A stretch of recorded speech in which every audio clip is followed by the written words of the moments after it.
Representative Ron Reynolds and conservative Angela Box. So they want to take those products and put them in. Like the way you described it. Yes. People even have time to. It's like it's tough to even say those products. But anyway, you guys know what's going on. Yes. So if there needs to be period products or menstruation products in the boys' bathroom, elementary, middle school, depending on when the girls get their situation. You can't even say it. You can't use it's so stupid. Look, the biggest horror of the transgender movement is the promotion of mental illness over objective reality. You cannot choose your own gender, period, end of story. And this is what conservatives are talking about when we're talking about groomers and grooming. This is the grooming of children to think that you can choose your own gender, which is causing a massive uptick in trans youth suicides, by the way. And the idea that kids can't, a child under 18 can't vote, can't get a tattoo, can't join the military, can't smoke, but somehow we're going to have them insert puberty blockers and cross-sex hormones and mutilate their genitals and chop off their breasts. It is sick, it is demonic, and that is what the left has come to. And I am very curious to hear how you're going to defend this. This is not a debate on sex ed. This is a debate on pushing a literally insane ideology onto children. Now, if grown-ass adults want to mutilate their bodies and shove hormones, cross-sex hormones, into their bodies the rest of their lives, that is their choice. This should not be done with children. That is the problem that parents and people, just regular citizens like me, have a massive problem with the radical left. They have gone so far insane that you're sitting here and defending putting tampons in a boy's bathroom. And let's not even forget about this. This girl, and she is a girl, she could be sexually assaulted. And if she is, guess who's on the hook for that? The school. Oh, but the school said she could use the bathroom, so they're off the hook. Do you see? And the way you had to convolute yourself to justify your response was astonishing. Democrats are a But big really tent quick, party what do that you protects. think is the right age for a child to decide that they may want to be the other sex or non-binary? When they are 18 years old and they want to be a grown adult, it should not be in the schools. And parents have seen what the last 2 years brought when they got to see the Zoom calls. These radicalized teachers that are inserting sexualized language into literally everything, pride everything, and this and that. And it's hip to be trans now. It's disgusting. Republicans are.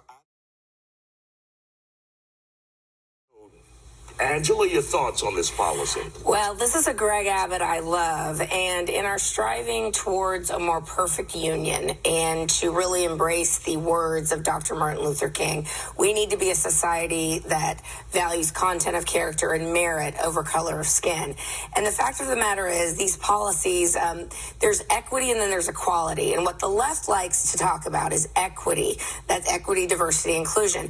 What we really need to be going for is equality. People based on merits getting jobs. And the fact of the matter is, in the last 50 years, when this policy was first started with affirmative action, we are a much more diverse society now. When certainly in Houston, there are as many Hispanics as there are whites.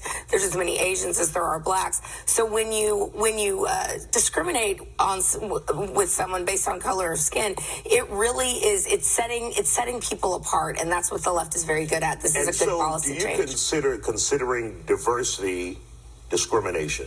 No, I think what the left does when they talk about diversity, inclusion, and tolerance, it is code word for wokeism. It's code word for we need to make sure that, because this is what the left thinks. These are not my thoughts. The left is saying that black people, brown people, minorities, they're not as good enough, smart enough, capable enough, that we have to give all of these different programs and all of these different ladder rungs to them because they can't compete with white people. That's the bottom line with what the left does believe. All right, Dallas, let's hear from you. Hi, So equity, again, is the code word for we're going to discriminate against people based on the color of their skin. And this is the deal when we talk about diversity hires. We had a tragic case with Tyree Nichols about 3 weeks ago in Memphis. 2 of those police officers were hired specifically as diversity hires because after George Floyd died, the Memphis chief of police said, we're going to hire more black and brown faces so people feel more comfortable interacting with police. Well, guess what? That doesn't always work out. And it's the height of, it is so...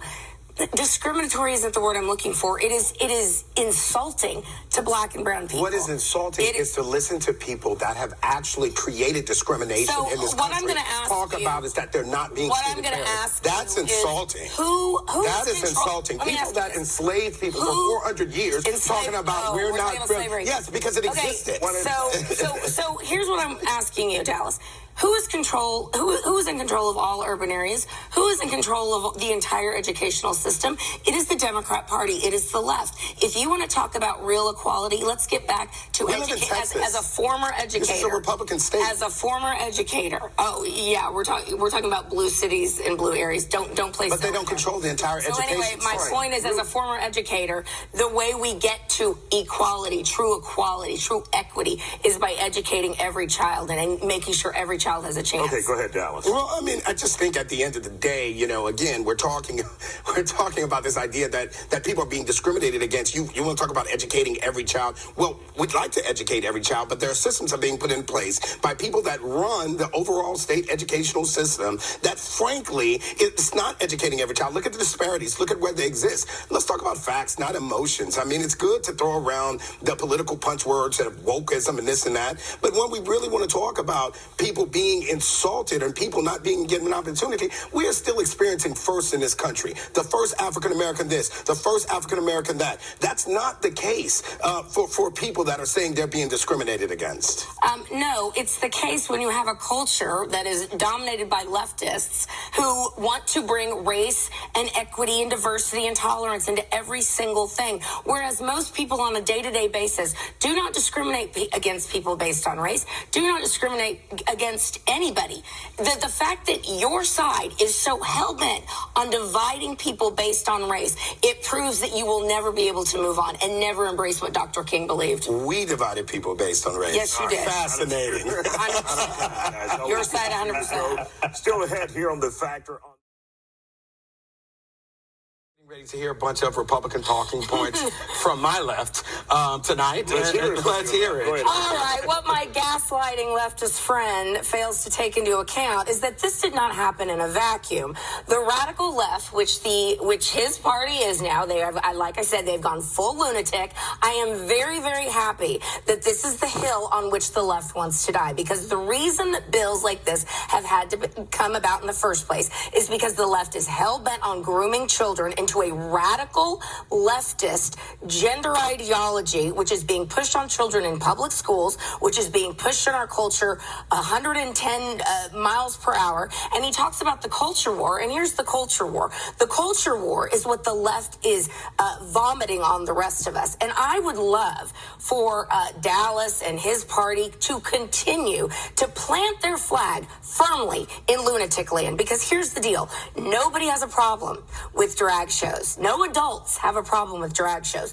What we have a problem with, and what normal America has a problem with, is exposing children to this. In fact, last week at Discovery Green sponsored an event with basically a Pied Piper drag queen on roller skates, and all these leftists pushing their children out to follow this drag queen around like, oh, isn't it great? Isn't it tolerance? Isn't it inclusion? At the end of the day, it's about grooming children. We don't know that for a fact, so we would like to hear. No, it was there. So I'm very happy that the Democrats are going full bore into this. I mean, look at what happened with the Scottish Prime Minister just a few weeks ago. This is America. Excuse me. She had to resign her position in the middle of her term because of the woke left. Because the woke left has pushed and pushed and pushed, and you're going off a cliff. And I am here for it. Bring the popcorn. All right, we can do this all night. All night. Still to come here. As a good thing, as a bad thing, that there's no diversity policies. Well, here's the gaslighting that I think keeps happening on the left. They want to pretend that things happen in a vacuum.